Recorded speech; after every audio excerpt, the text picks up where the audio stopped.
Hello, everybody. Mikeylito here, and welcome to the very first long form Mikeylito's Multiplex.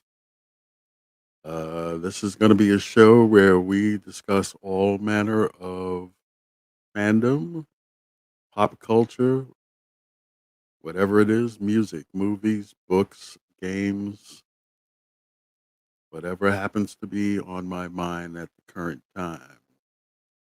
Uh, Tonight, our topic is going to be about all manner of superhero movies and specifically whether or not there is superhero fatigue. I have a guest that is going to join me in a couple of minutes. And but first, before I bring on my guest, I wanted to read an article uh, that was printed in December on Morning Consult. So let's take a look at that.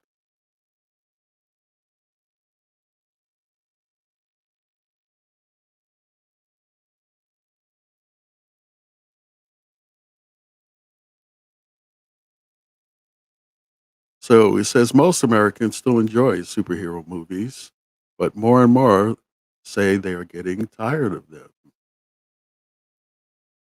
Superhero fatigue. Story was written by Sarah Shrevenock, and you can see December 6th, 2021. It's a bird, it's a plane, it's another superhero movie. Over the past 20 years, superhero films have become perhaps the most essential part of box office earnings. The genre accounts for four of the top 10 highest grossing films of all time, five if you count the animated Incredibles 2, and has almost single handedly kept the theatrical business afloat amid seismic changes to the way most Americans consume entertainment. But new data from Morning Consult reveals that many consumers, even a sizable contingent of self identified Marvel fans, are fatigued by the abundance of these films, which may prevent the Walt Disney Company and other studios from bringing consumers back to theaters en masse following the pandemic. And then they have a little chart here that shows almost a third of Marvel fans say they're getting tired of superhero films. Just continuing what the numbers say, 23% of US adults said that while they like superhero films, they're getting a little tired of them, up 6 percentage points from a 2018 survey. 29% of Marvel fans also expressed fatigue with the genre. The 2018 survey did not poll Marvel fans specifically, but 21% of self identified superhero movie fans said that year they were getting tired with the genre. The shares of Gen Xers and baby boomers who said the same each increased 8 points from the 2018 poll. Millennials and Gen Xers, or Gen Zers, excuse me, showed little change in opinion. The share of adults who said they don't enjoy superhero movies and don't see them in theaters ticked up slightly from 23% in 2018 to 26% this year, which was 2021 when this article was printed. The share who said they enjoy superhero movies and will continue to see them in theaters stayed flat at 41% since the last survey. At 59%, millennials were the generation most likely to say they enjoyed superhero movies and plan to continue seeing them in theaters. Baby boomers, unsurprisingly, were the generation least into the genre, as majority, 53%, said they don't enjoy superhero movies, though 12% of that group, that would include me, said they still watch some on occasion. So this topic really interests me, and I decided to ask a guest to join me tonight to discuss this topic, and I'm going to bring him on right now. Hey, what's going on? How you doing? I'm all right, Jeremiah. How are you doing? I'm doing all right. Just sitting here lurking in the dark, like Batman, I guess. I was just going to ask you, do you have a light, or do you want to be seen in the dark? I want to be as mysterious and brooding as possible to match with your theme today. Alrighty then. So, I know that you had some pretty strong opinions about Spider-Man No Way Home. So let's start there. Man, I'm so touched. You watched my video, or you at least knew that I didn't like it, so I appreciate it. Well, I Um, had some problems with it as well, but I don't think as much as you did. well, first of all, thank you for inviting me. I've never been invited anywhere in my life, especially online, so I appreciate you.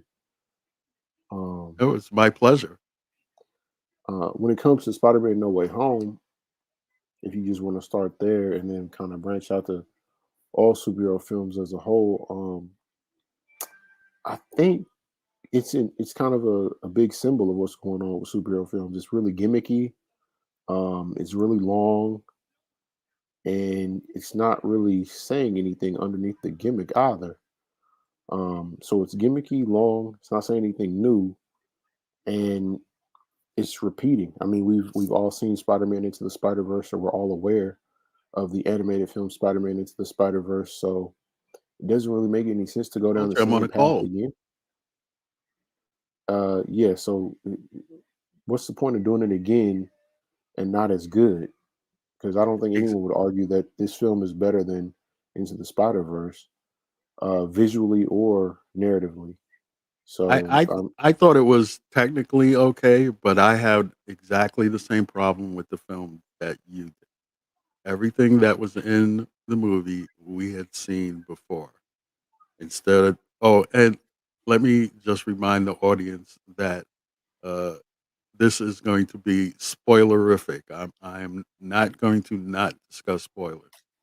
So if it happened in the movie and or you didn't see the movie and you don't want to hear spoilers, then perhaps you should turn to something else because I am going to spoil away. So that being said, what I was getting ready to say was the whole thing with it was Aunt May instead of Uncle Ben. Uh, some I mean, just repeating the same notes that were in the previous, what is it, 5 films, and yeah, and and they're doing it, saying that it's fan service, but it just really was repetitive. And to be perfectly honest, especially for the first part of the film, it was incredibly slow. yeah, the film wasn't paced very well at all. S- So I kept wondering, like, when is something going to happen in this movie? And then when it finally did happen, I mean, there were some cutesy things when the 3 Spider-Men were together and what have you. But but in terms of an overall entertaining movie, to me, it wasn't.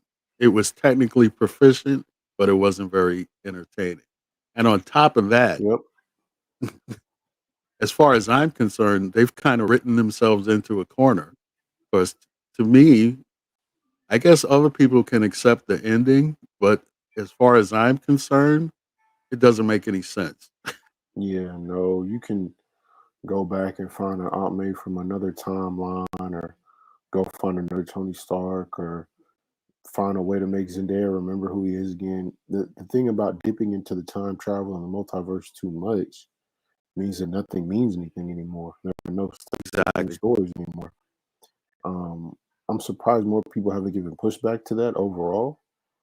Um, No, because they saw 3 Spider-Men, so that seems to be all they really care about. yeah, that was the crazy part to me. We seem to have just thrown critical reviews of film out the window because, oh, what was three Spider-Men together? Man, I like that mug too. Your mug is Oh, on thank you. theme. Oh, Got that branded well, mug though. yeah, it was all part of the branding plan. Wow, you got a real show Uh, going on here.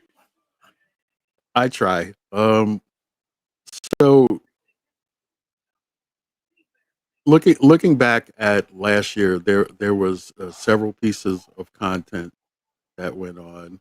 I think that the first superhero film that we got was Black Widow. I could be wrong about it. Bloodshot, I guess technically with Vin Diesel from the Valiant comic might count too. Oh, was that a film? Yeah, Bloodshot with Vin Diesel. It was the last movie before the pandemic shut theaters down. Oh, okay. I believe it was a Uh, week right after Sonic the Hedgehog. Then it was well, Bloodshot that shut down. that's one of the things that intimidated me about appearing on screen with you is because you have a lot of comic book knowledge, so you know much more about comic books than I do. Oh no, Uh, no, you're fine. I'm not the number one master either. I'm sure, if no, we met up because on Rob's channel or something, he'd put us both to shame. I tell people that watch my streams that I am the person, I am the general audience person. I Exactly. am the person that turns on the streaming service and whatever they present to me, I'm not just going to accept whatever they give me, but if they give me a good story, You I'm a have no happy bias person. against it. You're Yeah, open if they to it. if they give me a good story, I'm a happy person. So my attitude about the Marvel Cinematic Universe in particular is that Kevin Feige has done pretty good work in presenting the story that he's wanted to present. And I became aware very early on that while a good story, I was a happy person. Now, the longer that it's gone on, I'm starting to not get away from it, but I'm starting to have a little problem with the I way hold your that they attention the same way. structure stories Yeah. because now they seem to be, I don't know, g- bowing to the fans too much instead of telling the story that they want to tell. Do At they least, have a story to tell anymore is the bigger problem. well, it'll be interesting to see how all this multiverse nonsense works its way out because I never thought it was handled correctly to begin with, No. and if they have reasoning, for example, the way that Quicksilver appeared in WandaVision, Yes, it was lame. uh, for them to insist that that wasn't the Quicksilver from the X-Men universe, I have a serious problem with that unless down the line or they're going to say, well, it really Maybe was find a way to address Quicksilver it. Yeah, from, but just to say, oh, it's just Ralph Boner and he looked like that guy. corny. I have I have a severe problem with that. Really But just shows a lack of creativity. now Black Widow to me was a great James Bond flick. I don't Mhm. know how good a MCU movie that it was. What did you think of it? I really don't know how good of a James Bond movie it was, honestly. It got caught on a weird middle ground. I think it would have been great if it was a lower budget. I think if it didn't have to have a huge third act explosion up in the sky, probably would have been fantastic if it had been closer to like a Born Ultimatum or even Born Legacy with Jeremy Renner. If it Hmm. had been something along those lines that was a little bit more tactile, down to earth, saw Black Widow more in her element and less out of her element, I think it would have been better. Um, we never really get to see her do her thing as a spy and be an excellent spy and be above average at that. We really only saw it at the very beginning of the first Avengers, and then never again. We never really get a little bit in Iron Man 2, I guess, when they first introduced her in that hallway fight scene. But I was just getting ready to say perhaps Iron Man 2, which is not a movie I especially like, but I liked mhm. her in Yeah, she had a nice wig in that movie. Um, it. I just really think that they need to look at each character and treat each character as an individual and then make a story that plays to those characters' strengths. And I think right now, to your point about Kevin Feige, it's more about fitting the formula.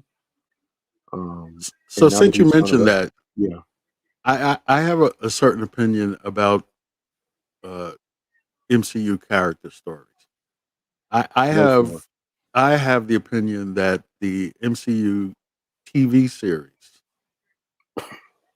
are more character driven than they are action driven. Definitely. Just about every single one of them. Probably Yep. because they have more time to tell the story. Yeah, less budget and more time means you get to sit with the characters longer. Exactly. Whereas the movies are like this overall. Well, we have to have Yeah, this clip notes. set piece over here and another set piece over there. And Yeah, and tie it together with some talking to excuse it and justify why it's happening. yeah, I mean, like the Falcon and the Winter Soldier. I really enjoyed that series. About the only MCU TV series that I wasn't really enthusiastic about was Loki. Yeah, Loki's pretty bad. I think objectively, whether or not you're a fan of the content or not, it wasn't Hmm. really a good show. Just as a television experience, watching characters on the screen, it really made no sense. The So pacing was all over the place. so have there been any superhero films that you enjoyed, or are you pretty much done with the genre Recently, or just overall, do I like any? Just in the whole overall? 40 Well, years of no, superhero film. well, I mean, Only in the you could last, talk I think, about 2008 forward. yeah. Well, let's say like from the pandemic forward. Oh, from the pandemic forward. Let's start there. We can talk about the earlier films. I have Mm, no problem with. I think I think Bloodshot was okay. Um, and then I would say, uh, How come we don't hear about that so much? At least I I don't think have it. I don't think it made that much money, and it was supposed to set up a whole universe and set up a franchise for Sony so they could kind of diversify away from Spider-Man. Hmm. Um, but I just really don't think it took off the way they really wanted it to. And then the pandemic kind of kneecapped it as well. The reviews weren't that great, so I don't think it really took off on streaming like some of the other films that ended up going to streaming and kind of finding a new life. Um, but I thought it was perfectly okay, just like a Blade Trinity or what's some other passable comic book movie, Spider-Man 3 or Superman Returns. Like it wasn't really necessarily just the greatest film ever, but I thought it had some really nice set pieces, pretty good special effects, interesting character. I like all the Valiant characters, so I'm kind of rooting for more Valiant characters to come to life. So I guess we'll just we'll see. But I have to think about in the pandemic era specifically. Hmm. What do you think about what Sony is doing with their IP right now? You said what Sony's doing with Spider-Man overall. Well, with Spider Man, with Morbius, with Craven the Hunter. I mean, I don't know that they necessarily know what they're doing. I think they're kind of flying by the seat of their pants and going based off what different producers have interest in, Hmm. and not necessarily developing it with a premeditated plan first. I think if you were going to come into it more premeditated, you could have set up that, in this Spider-Man No Way Home, Tobey Maguire was that Uncle Ben figure. He gets killed by the Green Goblin. And maybe he doesn't play the same Tobey Maguire character from the 2002 film. Maybe he plays like a slightly older character, or a Spider-Man Unlimited, a Spider-Man 2099. Well, I guess 2099 is showing up at Into the Spider-Verse too. He could have been Ben Riley. There were some other different ways they could have taken that.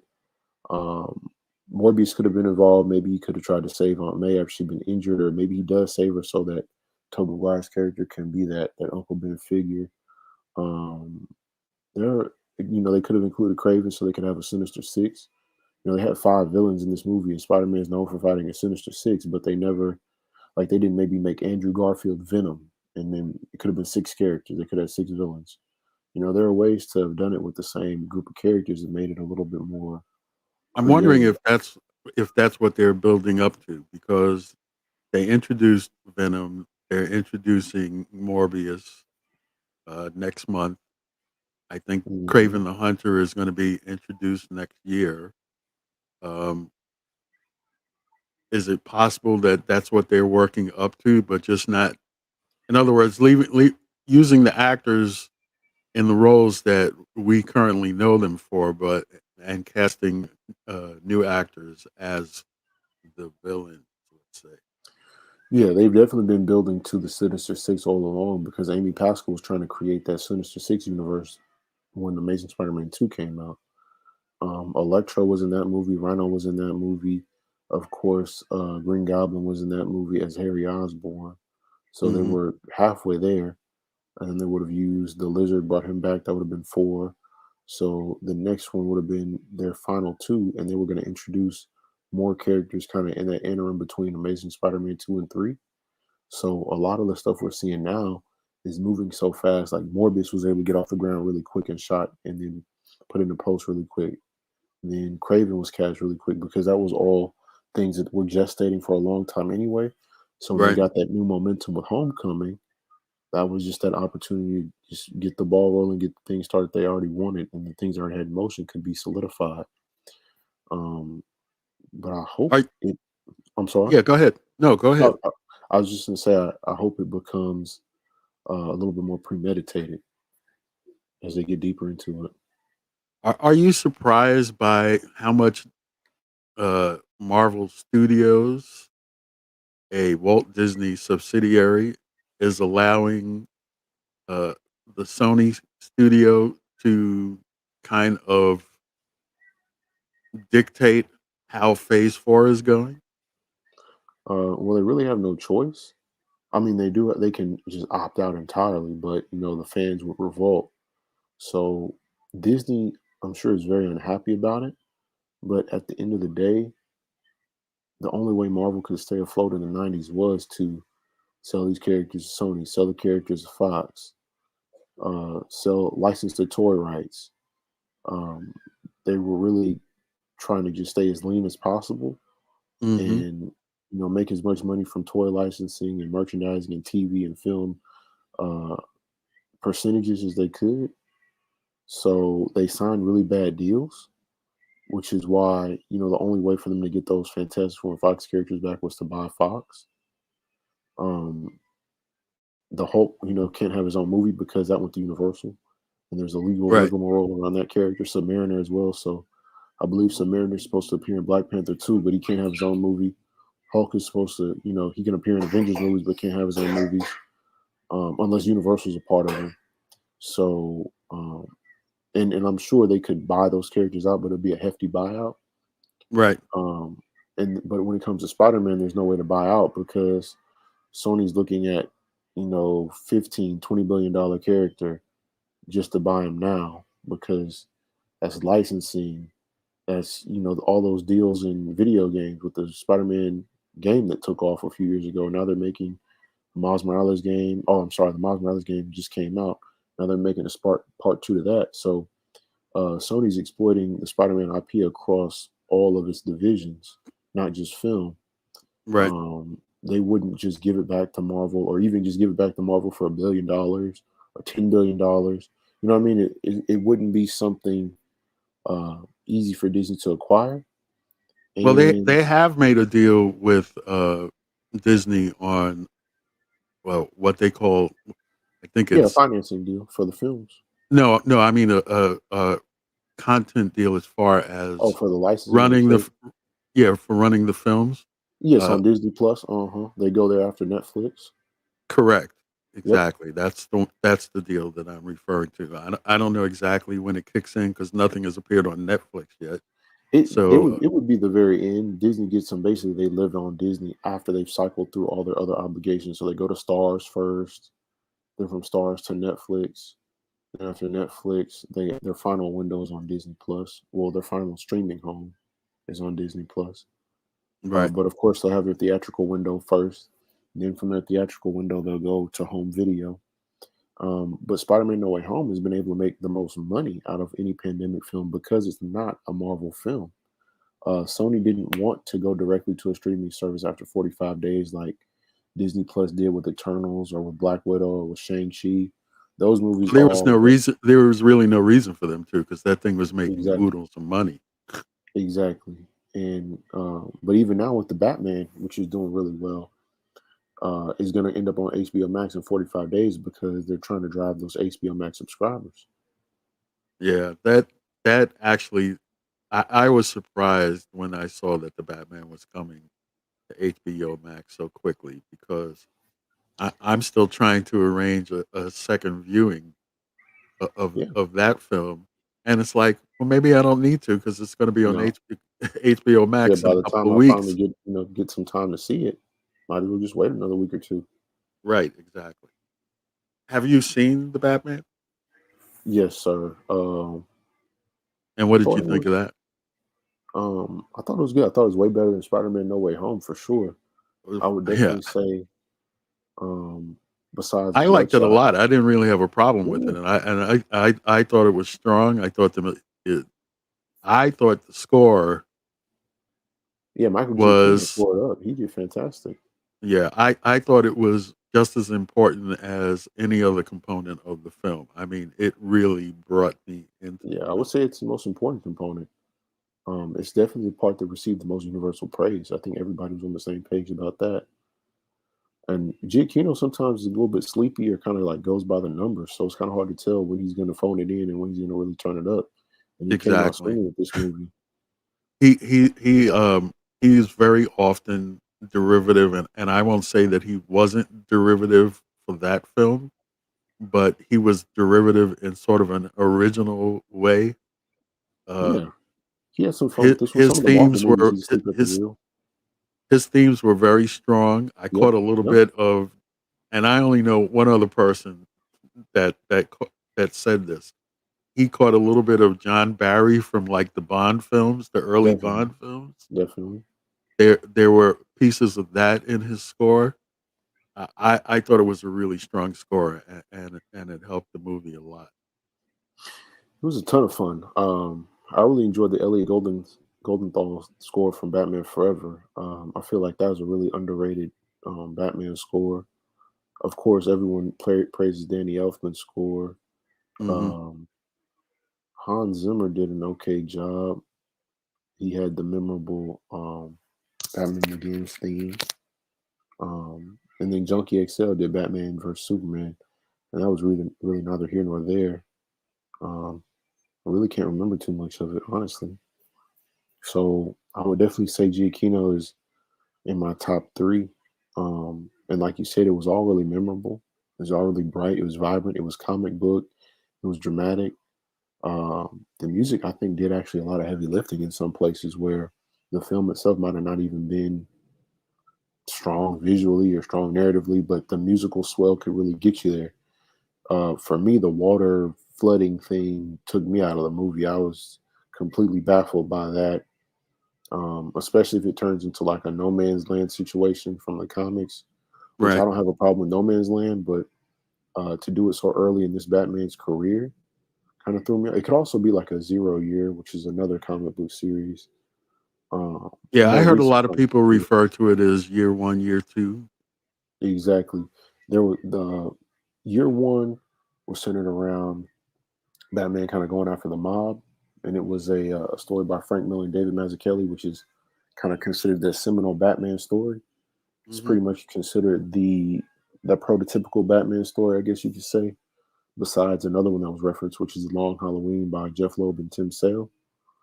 That movie was heavily referenced structurally, story wise, but visually, the movie took pretty much directly from Batman Year One, like with the way Catwoman looked, as far as her haircut, her style, her costume, her style out of costume, all of that was pretty much directly from Year One. Um, so I definitely appreciate the film being comic book, being more comic book than um, most comic book films, especially most DC comic book films. Um, but I just wish it would have been a little bit more heightened. Um, but that's my personal taste, my personal preference. So I can't really necessarily, on its own terms, it's a very good movie. As far as being a Okay. Batman movie or being a comic book movie, there's some other things I would have liked to have seen. But I mean, I can't really fault the film for my little individual personal preferences and nitpicks. Um, I think this is kind of technical, but I feel like a lot of the movie was shot in close up and kind of out of focus. Right. which made it feel low budget to me sometimes. But again, that's a personal nitpick. Some people, don't mind it, just like some people don't mind all the quick edits and fast cuts and action scenes in the Bourne movies or uh, some new recent action franchise like Extraction with Hemsworth and stuff. Some people don't mind the edits. It kind of bothers me. Um, the choppy cuts. So some people might not really care one way or the other about the close ups and kind of the out of focus blurriness of the backgrounds in the Batman movie. Um, I thought Robert Pattinson was great. Um, Yeah, he was Bruce, fine. yeah, Bruce Wayne. I didn't really. I, I don't know. I don't Bruce want to get Wayne did into. not appear in that film. Yeah, I didn't want to. I don't want to get on my Batman Forever soapbox, but I will say that if you didn't like Val Kilmer and Batman Forever, you cannot turn back around and say you like Robert Pattinson in this movie because they do the same things. They have the same Hmm. flat affect. They're both kind of distant, kind of monotone. So I don't. I don't necessarily see what people's problem was with that film, but that's a conversation for another day. Um, Yeah, I kind of thought that Batman, as I said in my review of the film, the film is called The Batman because that's who the character is in the film. yeah, It's definitely. not. It's not. It's not like Snyder's Man of Steel, where Clark No. Kent was the character, and Superman was the persona. In Hmm. The Batman was the character, and Bruce Wayne was the persona. He only basically appeared in well, maybe two scenes. Yeah, yeah. I think I think Matt Reeves did a great job. I think, especially in the current climate, as far as comic movies are concerned, there's really not too much else he could have done. I don't think he could go back to that Joel Schumacher world, that brighter world, that more vibrant world. I don't know if the fans necessarily would want that. Yeah, well, I know. especially DC films because uh, ever since they screwed around with Snyder, I've been waiting to see like what they were going to do. I mean, I personally want a Man of Steel 2, but I don't want a Man of Steel 2 if the current DC crew is going to be the ones that are doing it. And I certainly don't want to see a J.J. Abrams Superman film. No, um, but really, I'd like to see DC become more child oriented. Hmm. Not necessarily that the films have to be juvenile, but just have some elements geared toward children, maybe brighter colors, maybe storylines that don't rely so heavily on murder or political intrigue or like Well, this in movie. that vein, what did you think of Shazam? I love Shazam. I thought that was really good. I thought it was a nice change of pace. I thought it had a really nice core moral around just family and making a family out of the people around you that care about you, not that they have to be your blood. I thought it was a very nice kid-friendly film that had themes kids could get into and understand very simply. Visually, the action scenes were well put together, um, and it didn't necessarily lean on any one comic book story, but it did get to the heart of what it would feel like to be a kid in this era with those powers. Hmm. And I feel like that's where DC can shine because Marvel is afraid to really be earnest like that. The Marvel movies don't really want to talk about being an orphan or trying to find your mom and she doesn't want you. Like that's kind of a place Marvel tends to stay kind of high level and deal with, oh, I'm really sad or you're dead, I'm alive. It's the multiverse. This planet's gonna explode. I'm gonna take his soul. Like it's very abstract. Right. And I think So DC has. the last couple of days, RM and I have been discussing Ms. Marvel coming up. Have you seen the trailer for that show? I hadn't seen any trailers for it, but I was aware that they were changing her powers around to not be based around stretching. Well, see, I'm wondering. They haven't really said what her powers are going to be. So, if you view the trailer, you could interpret some of the things that you see in the trailer as stretching. I know I did, but I Oh, mean, I had to hmm, look for it. okay. Uh, and I don't know anything about what her powers were in the comic books. I just know what people have been complaining about. She's And an inhuman in the comic book. She's an inhuman. She's exposed to the Terrigen mist that create the Inhumans. okay, At one point, I believe there was a comic book series. I want to say it was called Inhumanity, and basically the Inhuman Terrigen mist bomb detonates over the whole world.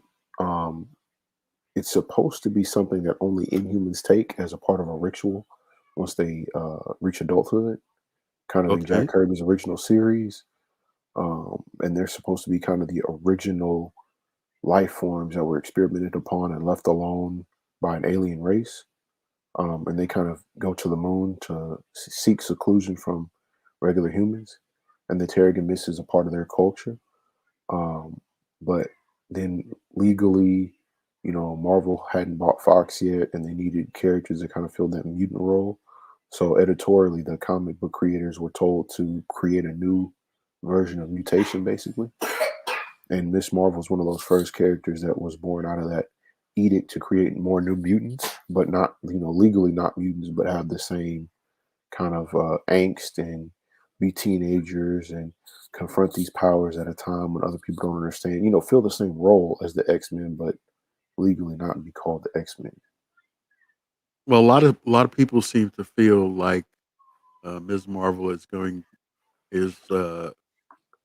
to appeal, or they're trying to appeal to a YA audience, a young adult audience. Which I'm happy about. I'm glad about that. Um, so it is very teenagery. Uh, it's what she's doing at school. She's kind of a daydreamer. Uh, Yep. I kind of thought, because they're not running away from her character being a Muslim character. So I kind of feel like it's going to be tradition versus modernity, and Exactly. Yep. and That's it. I'm very interested to see what they're going to do with the character. I'm definitely interested in how the Muslim community is going to react to the character. So I think that's coming up in June.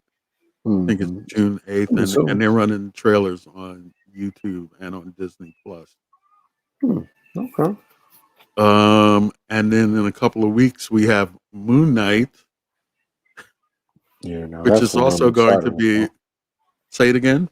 I said no. That's just what I'm excited about. That's all I was going to say. That's it. Yeah, Ready for it to that happen. that seems to be another character that's an unreliable narrator. Very excited So about. Are you familiar with the character at all?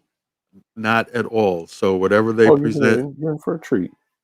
whatever they present to me, is how I'm going to interpret the character. I have a new philosophy. It's called watch content, form opinion. That's Exactly. Not everyone has that's that what opinion. Some people already know they don't like it before they see it. well, that's another one of the problems that I had with Spider-Man: No Way Home was I basically knew the entire plot of the movie before I sat down in the theater, To because watch which movie? Spider-Man: No Way Home, Oh yeah, definitely. Yeah, that movie was. Yeah, it was not because creative. all the Spidey fans, uh, they just examined every piece of film they could get their hands on Yeah, and the whole decided trailer. what the plot was going to be And that's uh, what it was. before they got in, and they were pretty much dead on. So I hope they were happy, because even though they knew what was going on, the people in my theater, which was, by the way, this was at the peak of the December Omicron peak.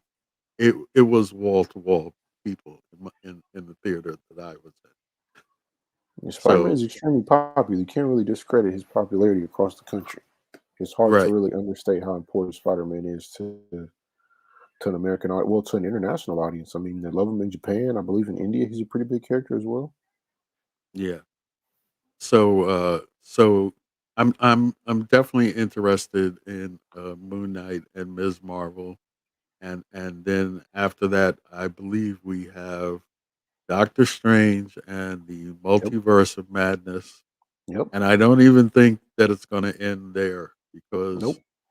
they still have Ant Man and the Wasp: Quantum Mania, And which Thor 4. correct, right, which is Thor: The Guardians of the Galaxy, Yep. and well, so actually, the TV shows actually appeal to me more than movies because there's not so much going on.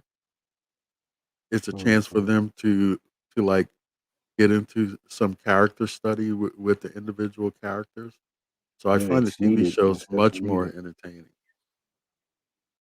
Um, like I said, if you don't know anything about Moon Knight, I'm excited for you to watch Moon Knight because there's a lot that can happen there that will be more entertaining for somebody that's just enjoying it week to week and Yeah, doesn't have any preconceived notions of what it needs to be. no, I Um, don't. there's a lot of fun. Moon Knight started off as a Batman clone, then he became more like a dark, violent vigilante, like a Punisher. Then recently they got into more of his mental health, and now he's kind of riding that wave, kind of mixing the two together in his most recent series. So it's gonna be fun. I think it's gonna be really interesting for a lot of people. Most people don't know a lot about Moon Knight, but visually he's a very engaging character.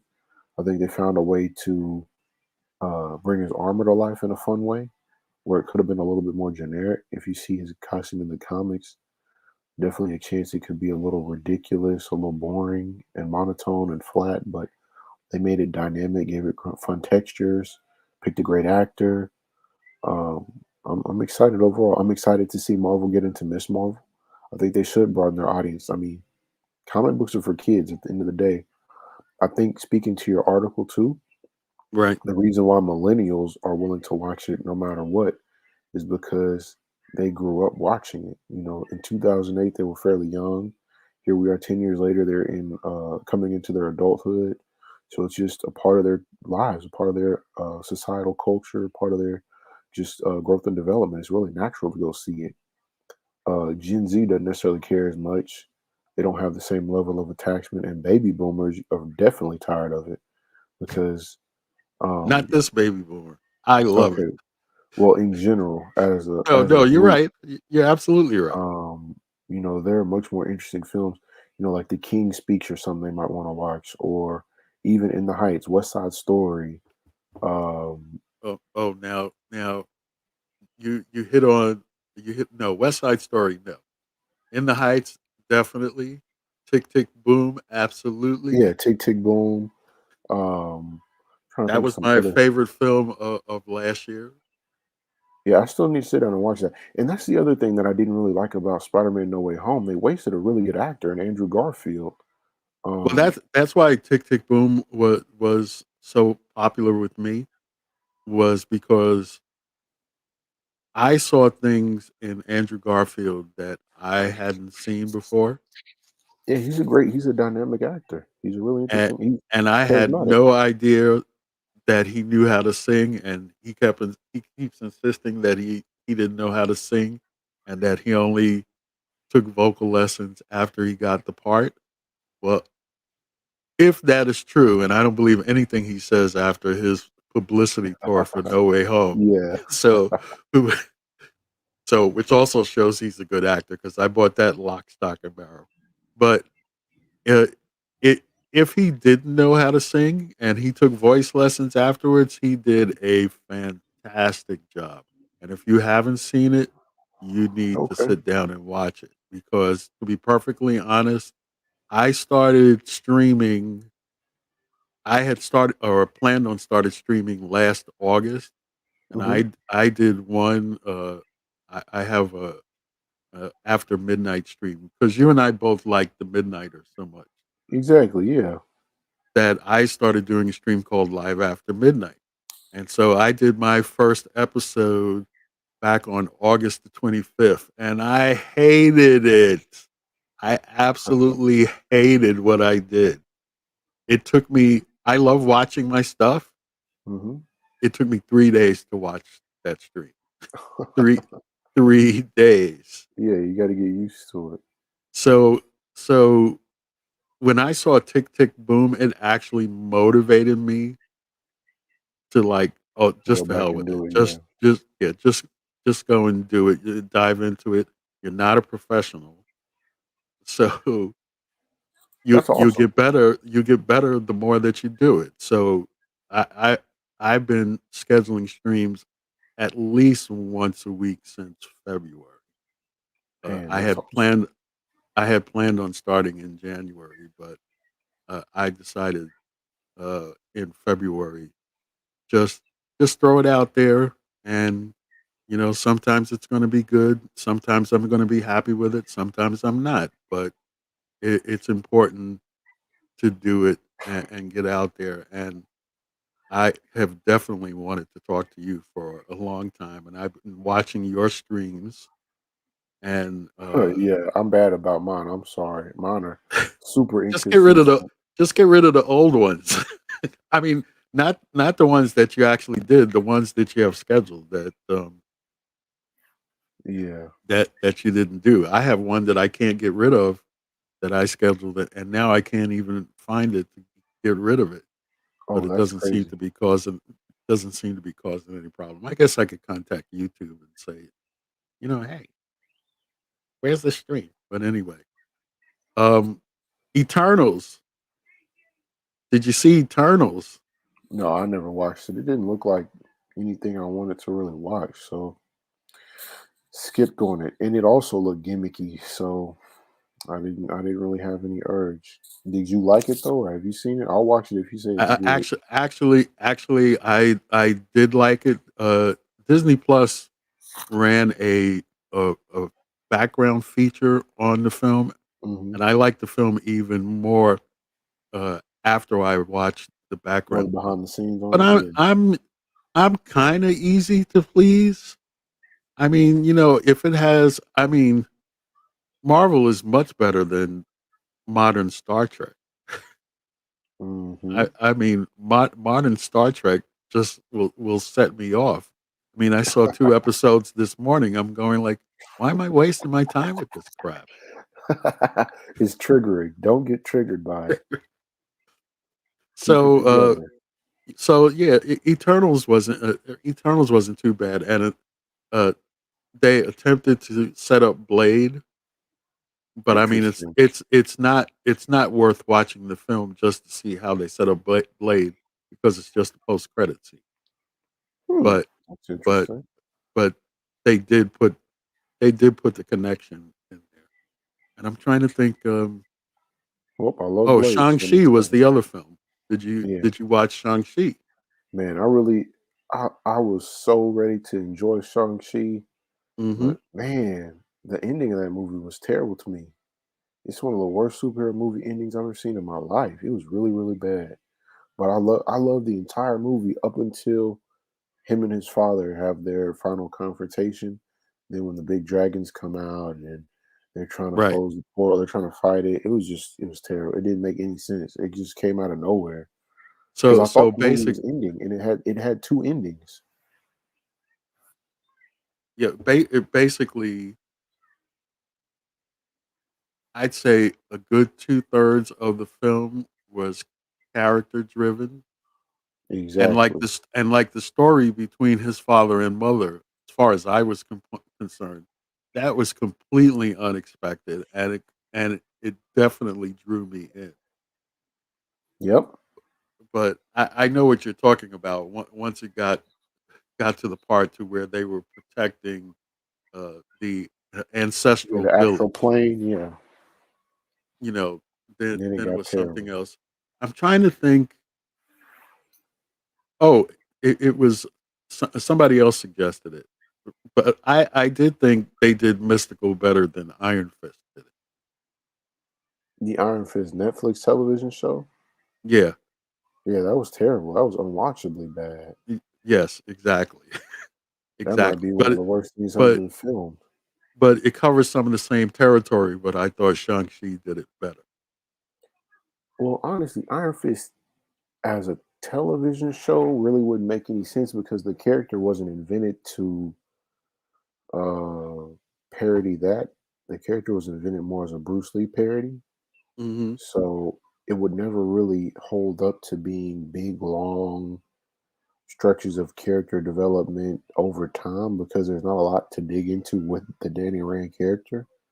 Not that I dislike Iron Fist. I think he's a great character, but um there's not a lot there Right.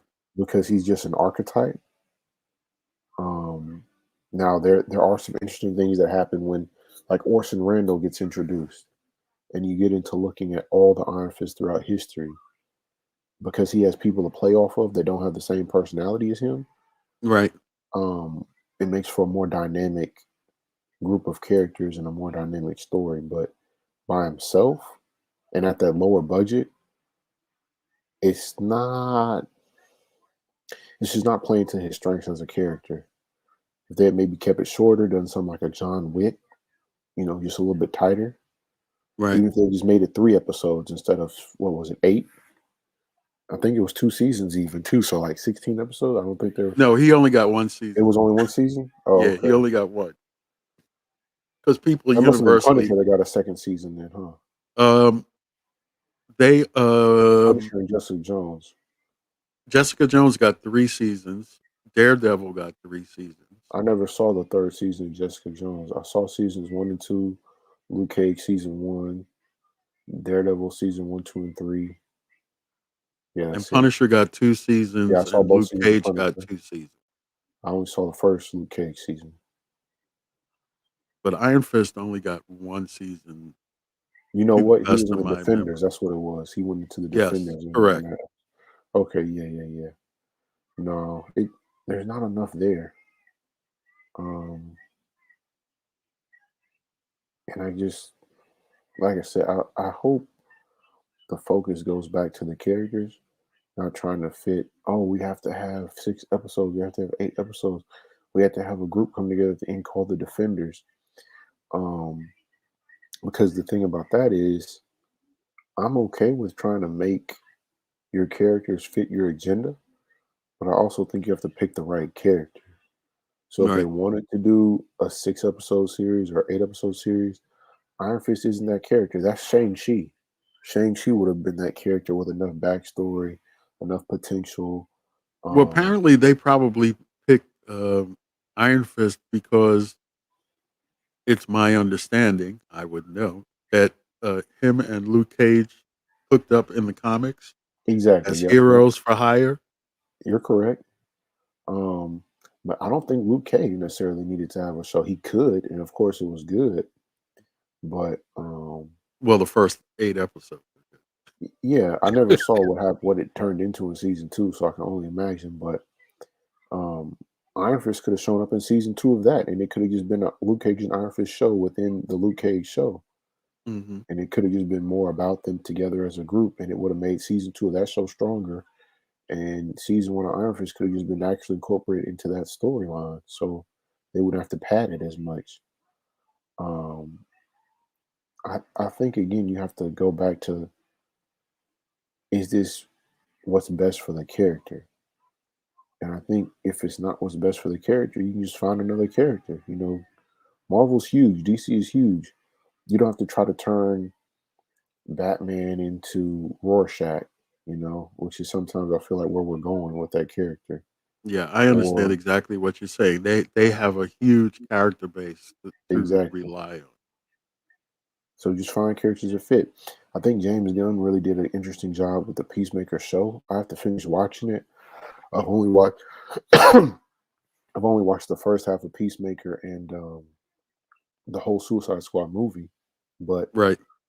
that character is essentially the Peacemaker character. I mean, of course, he's more comedic, but in the comics, that character is really violent, and he is kind of an unrepentant, kind of a Captain America style character, but a little bit more gung ho, a little bit more brash. So I think James Gunn found the right piece to make the point he was trying to make, instead of trying to contort Peacemaker into something else. And then Right, of course, and there's a story there. Even though there's a lot of comedy there, there's a lot of story there. There's a lot of surprises that's going on in Peacemaker. It exactly. surprised me. It's good. It's a lot better than the movie, because I hated the Suicide Squad movie. I thought it was terrible. Um, but I think the show, by digging more into John Cena's persona as the character, was able to do a lot more of what I was hoping the Suicide Squad movie would do. Um, There are parts of the Suicide Squad movie that I like. I especially I especially like the scene where they wiped out the group that was supposed to be helping them. exactly. I thought that was hilarious. Yeah, I thought it was a good scene, and I thought it was hilarious. I thought it was funny too, but I would have liked to have seen the same story done somewhere else, or done anonymously, Right. because there was some kind of a political angle to the story that I didn't understand, that didn't need to be there. And I think it would have been With that with the island and what was going on the island? yeah, choosing to make it a South American country and say that the government is, mistreating the people there, and make it about liberation or whatever. I don't know. It was very confusing. It didn't need to be there. It could have just been an action movie.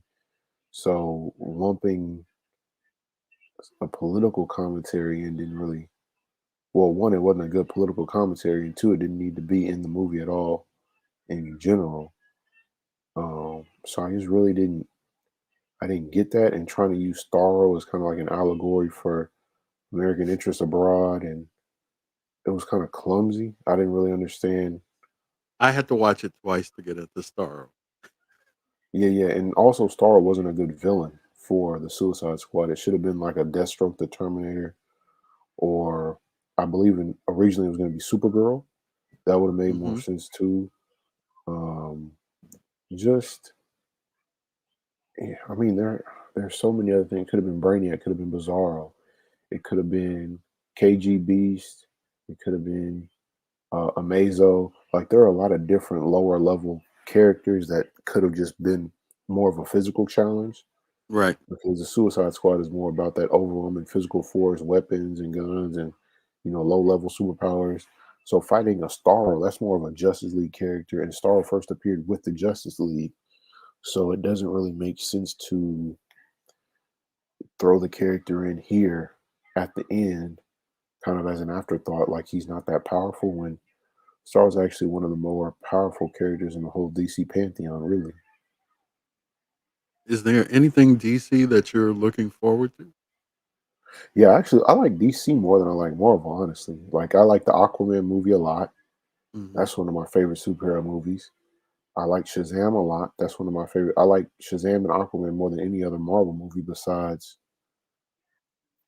Thor 3 and maybe Captain America 2. Um, So I have to ask you what you thought of Wonder Woman 84. oh, yeah, that was terrible. It was no good. It was really, really bad. It's one of the worst films I've ever seen. It didn't make any sense. That's a movie that I feel like was rushed and overthought at the same time. I don't know how they managed to do both, but that's the only thing I can think of that describes it. Because it had two openings. The whole mechanic of bringing Steve Trevor back didn't make any sense. The Yeah, wishes didn't make any sense. it was Why very should strange. Yeah, it was weird. The whole movie was weird. I don't know. It was just weird. It was just a weird experience. Well, aside from the Snyder movies, I think that the DC movies that I like were Joker and the Batman. As a matter of fact, I'm not saying that they should be in the same universe, but they could easily be in the Yeah, they same could. universe It's not hard. It wouldn't be hard at all. uh, because they had a similar feel, they had a similar mood. Definitely, yeah, Um, could be a part of the same universe. Easy. I, I like the Snyder movies. all of his all of the longer versions are the better versions. Although I Definitely. can't say that necessarily that I was excited for sitting. I haven't been able to sit down for that 4-hour movie in one sitting. Oh, the So Justice League Snyder cut. yeah, so it was It's all fortunate. right. It was fortunate that it was on HBO Max because I could catch it in portions rather than trying to sit down and watch the entire thing at once. Nah, it's not worth watching all at once anyway. It doesn't matter. It could be episodic. It doesn't need to be digested all at one time, like a Godfather Part Two or something like that. Yeah, because he broke it into chapters anyway.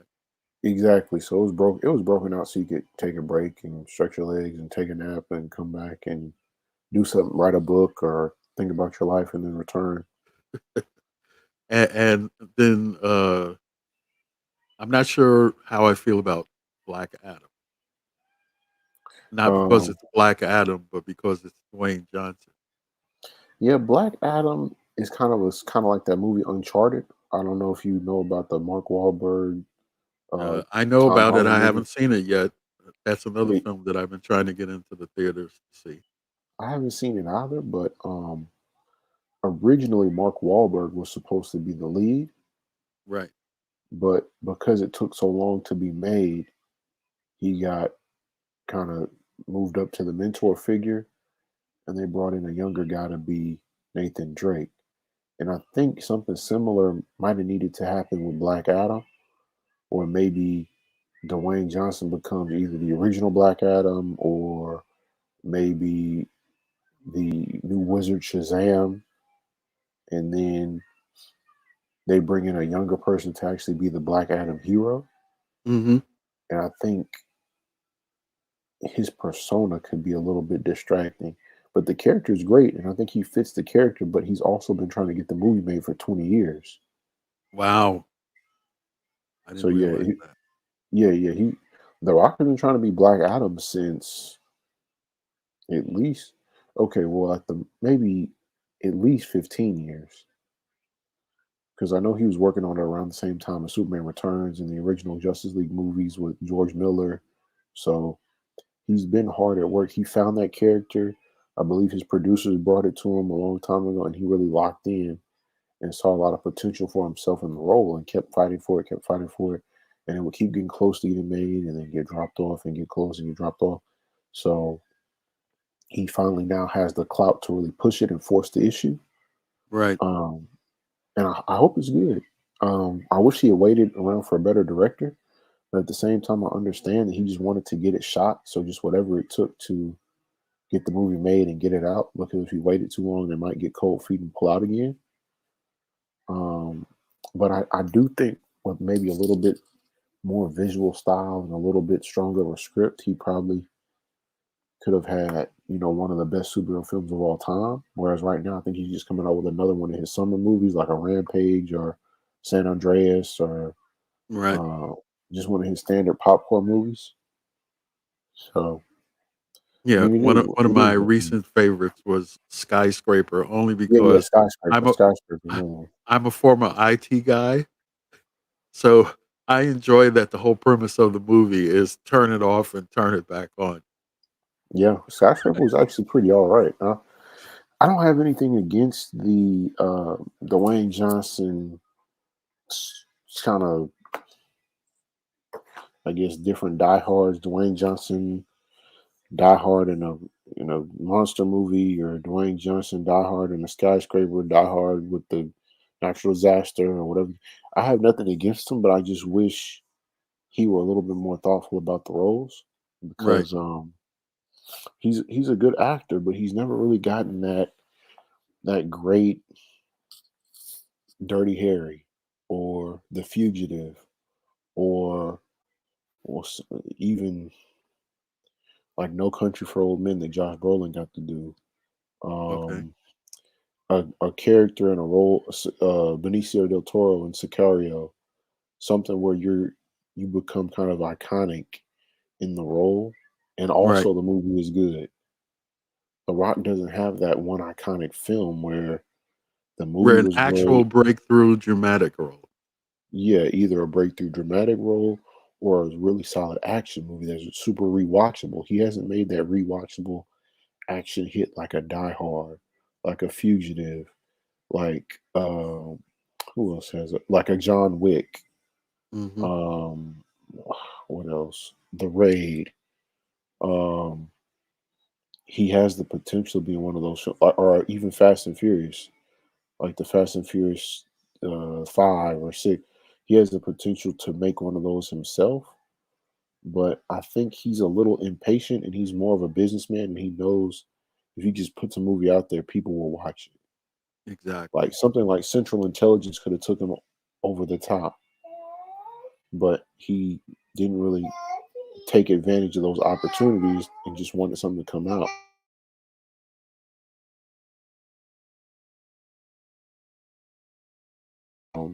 So I think he's a great person with a ton of potential, but he just has to. He should have been more like Will Smith in the '90s, where Will Smith did Bad Boys, and he waited in Men in Black, waited a Right. little while. Then he did Wild Wild West, which was a misstep. I never thought it was trash, but I guess it put his career on hold for a little while. But he waited a little while, did iRobot, did Men in Black 2, did I Am Legend, uh, did Hitch, did what was the other thing? Hitchcock, Hancock. I'm tripping. Hancock. I'm sorry. That's Then all from right. Hancock, Pursuit of A Happiness. superhero film. Yeah, exactly. So you have to be patient, and I don't think The Rock is as patient of a producer. If he sees a project and the studio wants to do it, he just does it. If they're willing to shoot it and pay him, he's taking it. He has no real filter or quality control, Right. for better or for worse. I mean, he turned into a star and got really rich, but I don't think he had. Even Mark Wahlberg has like the Four Brothers or uh, the Italian Job or um, Well, in my mind, Wahlberg is starting to turn into Bruce Willis a little bit. yeah, yeah, yeah. Not He is. not with as bad content, but it's but he's just like throw another movie out there, throw it out Yeah, there. he'll just do it. He'll take the check, and if they're willing to pay his fee, he'll show up. The filter is gone. I don't think there's any desire to try to make anything good anymore. He has Right. his classics. He has The Fighter. That was really good. That got him an Academy Award nomination, I believe, or at least the movie got Academy Award nominated. Um, Even going all the way back to Boogie Nights, he's been in Academy Award nominated films. He's one of those higher upper echelon actors. So now it's time to cash in on the persona.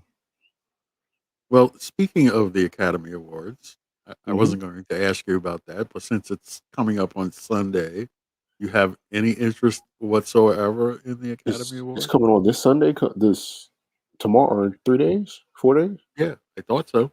Yeah, Yeah, I had no idea. I didn't even know. I had no interest. I my attitude about the Academy Awards and all award shows in 2022 is I can take 5 minutes and read the newspaper on Monday morning and know who won and who lost. Yeah, they're not trying to make them super interesting. I think that's the biggest thing. It's just Because that a movie like The Power of the Dog nobody cares. just really annoyed the hell out of me. Oh, you didn't like that movie? No, I didn't like it at all. I thought it was really slow, but I didn't know if it was just me. It was really slow. At the beginning, it was visually interesting, but I lost interest midway through. Yeah, I lost. And Same thing. Me too. Yeah, I lost interest. I turned it off and never turned it back on. yeah, and the performances. I mean, I thought Benedict Cumberbatch was okay, but the rest of the performances didn't really interest me. And to see that film get so many nominations and the people get so many nominations, Personally, I I'm just not a fan found of it the really director annoying. myself. Just based on what the director was talking about when she spoke on superhero movies, I'm just not a fan. Right. I didn't. I don't have an issue with criticizing superhero movies because, of course, I criticize superhero movies all the time. Right. You know, you said you watch my YouTube content, so you know all I do is criticize super movies. But um, her criticism wasn't valid. I don't know if Well, you read it. I have two opinions about your criticisms. Number one, you're entitled to your opinion. And number Exactly. two, you're not wrong. Yeah. You're not I wrong in the things that you say. I'm trying to So, be as objective as possible and be a comic book fan. well, Um, see, I think one of the things that annoyed people about my review of No Way Home was that I gave the film an 8 as far as an overall rating, but my personal rating was a 6. yeah, And they're going like, how can you give it 2 ratings? And I'm going, because the things that they did in the movie, they did them technically well. yeah. I just personally didn't care for I would give it a -6 because it's trash. So you're it. way more diplomatic than me. I would definitely have trashed it because it doesn't make any sense. You know, if I gave you $300 million and you gave me Spider-Man No Way Home, Right. you know, I'd be mad. I want my money back. So if you have all this time, money, resources, actors, writers, the greatest special effects teams in the world, you can't just come and bring me some little skidamarink lumped together movie that you made, you know, a little bit over here, then you shut down, then you start filming a little bit more after the pandemic, then you made the people hurry up and do it in the last 6 weeks before the movie came out and finished making your movie. No, I don't. That's not fair. And then Spider-Man Into the Spider-Verse was clearly made with a lot more attention to detail, a lot more Well, concern from the animators and the writers. So I'm not going to I'm put it on very the same scale. interested in this next one coming up, which they've already split into 2 parts. Oh yeah, Uh, it's going to be amazing. It's my favorite director actually is making it. Hi, RM. Oh hey, hi, How how you you doing, doing? You caught man? us just in time. I'm not Yeah, quite finished, but I'm just about finished. hop on Uh, or hop in the chat or something. Let us know your thoughts. We just got finished giving Spider-Man No Way Home a -6. How do you how do you feel about that? And the power of the dog gets a half because we both oh walked no, out of it halfway through. I don't even know. I didn't rate The Power of the Dog because I was so upset. I'd have to look at my rating scale and see what I would give it, but it would not be very high. Like Yes, 5 is a meh, yes, and power of the dog is a five. I don't even know if it rates a meh, Okay, so but we got a -6 and a five on our scale, and we'll work the rest out over oh yeah, time. it's easily a 5. It's probably less than 5. Yeah, it's pretty stale. But to your point about Into the Spider Verse Part Two, my favorite director is actually putting that one together, Joaquin Dos Santos. Okay. And he did this really great GI Joe animated film. He animated a lot of great episodes of Justice League or directed a lot of great episodes of Justice League Unlimited. Um, Overall, he's bounced around and done like the Voltron series on Netflix. He did the Legend of Korra series on Nickelodeon. So he's definitely one of the top animators, if well, in my personal opinion, the top animator, but one of the top animation directors in America. Do you He's know really if known. he's directing both halves of the film? I don't know if he's directing both halves. I would imagine not because it seems like they're being put together on a compressed timetable. So they Hmm. probably have both working simultaneously. And it would probably be a lot of work for one director in animation and for one director to put together both parts of a movie this complex at the same time. So Okay. I would imagine they found someone else that they'll announce later on to run the second half and let him kind of be that first part of the baton and then pass it on once he completes his end. But they're probably sharing staff and sharing like storyboard artists, character designers, a lot of asset development. I'm sure is going back and forth, but the actual person overseeing it all as the animation gets finalized, I'm Hmm. sure if not, if he doesn't have two people directing, I'm sure he has a really strong assistant director or second unit director. Um, or just cinematographer, visual effects supervisor, someone that's also going to have a lot of really tight attention to detail. Um, I would imagine that Lauren Montgomery, who directed my favorite Wonder Woman movie, and she's definitely one of the best. I would say her and Joaquin Dos Santos actually maybe on the same level when it comes to fight choreography and animation. Lauren Montgomery is a fantastic director, and I would say she's probably the one doing the second half because they both work together at Netflix. They both work together at Nickelodeon. Usually they're co-directors, or one will be a producer, one will be the director. So if Lauren Montgomery isn't still doing that female Spider women movie with Spider Gwen as the lead, I'm certain she's doing part two because usually they don't go anywhere without the other. Okay. Yeah, I'm very interested to see what they do with that movie. They seem to want to hook that into the same uh, canon as the live action movies. Oh, really? Uh, I didn't know that. well, it seems that way to me. I'm saying that because they, uh, whoops, I lost it.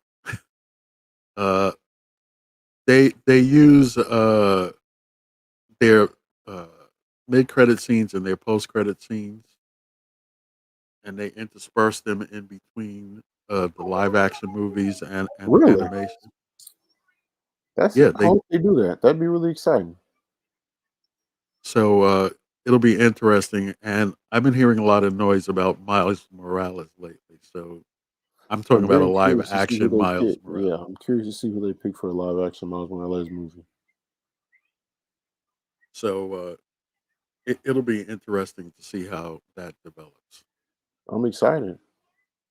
Well, this has been an interesting conversation. I appreciate you taking the time to join me tonight. Of course. Thank you for having me And on. Like I said, I appreciate getting invited somewhere. well, you will definitely be invited back. We're going to let some time pass and see how Ms. Marvel and Moon Knight develop and what have you. You might be back very soon, depending. You Thank never you. know. And I do appreciate you it. have any interest outside of superhero movies? I'm sure you do. And as far as film is concerned, or just in Yes, general? as far as film, well, as far as film is concerned, and you can talk about in general if you like. Yeah, yeah. As far as film is concerned, I watch pretty much any movie. I don't really have a bias towards superhero films in general, which is why I don't like the conversation on superhero movies right now. Hmm. I don't appreciate the praise getting so hyperbolic because there are so much better films in the world than just Spider-Man 3, Spider-Man 3, 2. There's more to superhero films than just I'm sorry, there's more to film than just superheroes. There's more to Robert Downey Jr. as an actor than just Iron Man. Or someone like Andrew Garfield. It's a shame that he just gets stuck as a cameo in a Spider-Man movie and not I've a lot. actually been checking out his other films since I Yeah, was so impressed with Tick Tick Boom. Some of them I like, some of them I don't like, but they're all very interesting. his performances are always interesting. Same Yes, thing with very much Robert so. Pattinson. He was amazing with the Safdie brothers. Hmm. So his movie was fantastic with them. Lighthouse was fantastic. Um, Willem Dafoe is much more interesting in The Lighthouse than in Spider-Man No Way Home. There's just so much more to film. There's so much more that's possible. I mean, when you look at what I believe it's Alex Garland is doing with his new film Men. I don't know if you got to see the trailer for that, No, I but haven't. it's amazing. If you haven't seen the trailer, definitely catch it once we hop off the stream. I mean, shucks, anything A24 has been doing recently is so visually inventive and creatively complex. There's just so many different things you can do with movies, and same thing goes for comic books. There's so much that happens in comics.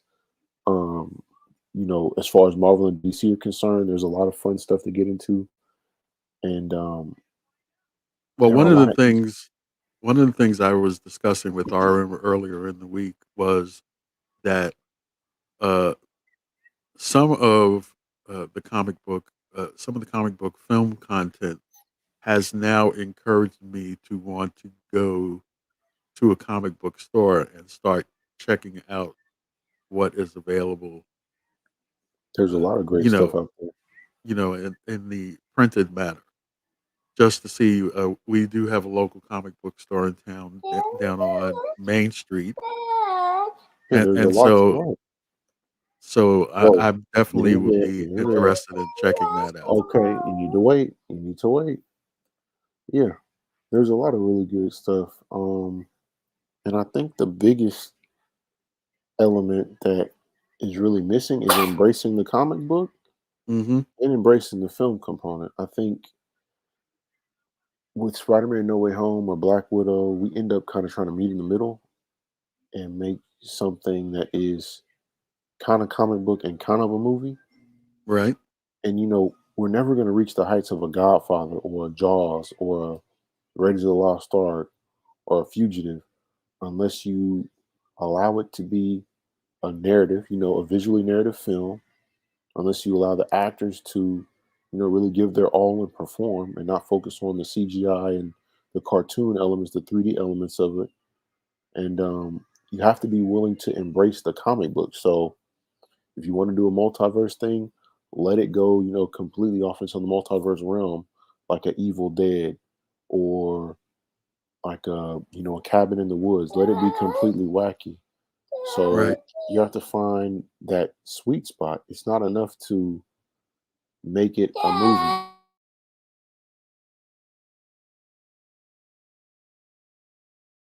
Oh, So I think. yeah, Oh, I'm okay. sorry. I thought I lost you. No, that's all No, right. no, you're good. I I, know you have demands on your time. That's the advantage of me being an old single guy.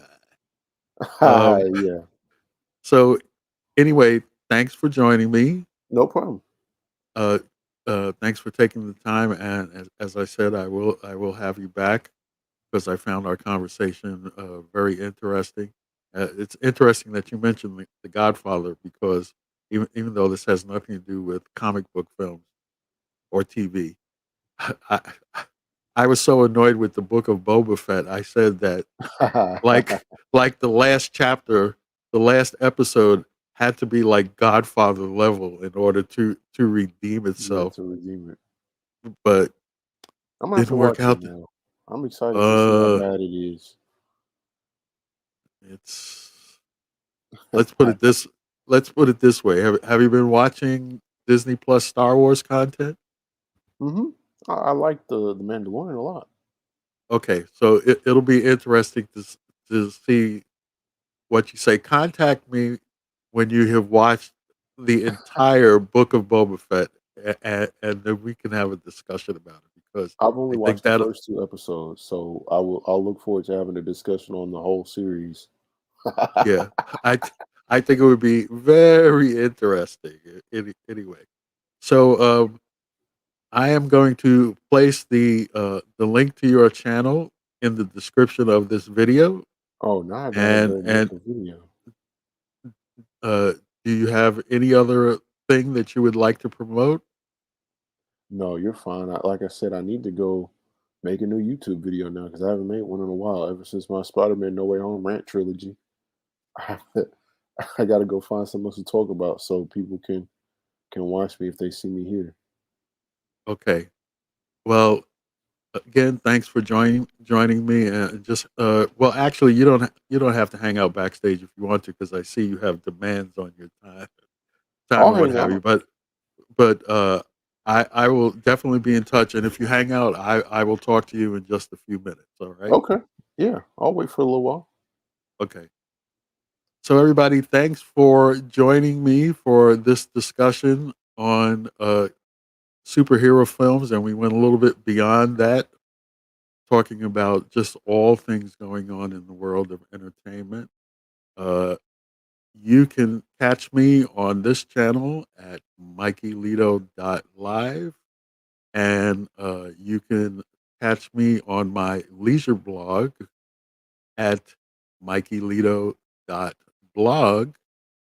And I float around all over the internet, sometimes appearing on this channel and sometime appearing on other people's channel. And you can always follow me on Twitter at what's going on at Mikeylito Live, uh, just like it says on the cup, what have you. So again, thanks for joining me, and remember, as I've been saying throughout this video, watch the content, form an opinion. Have a pleasant evening and a pleasant weekend. Bye.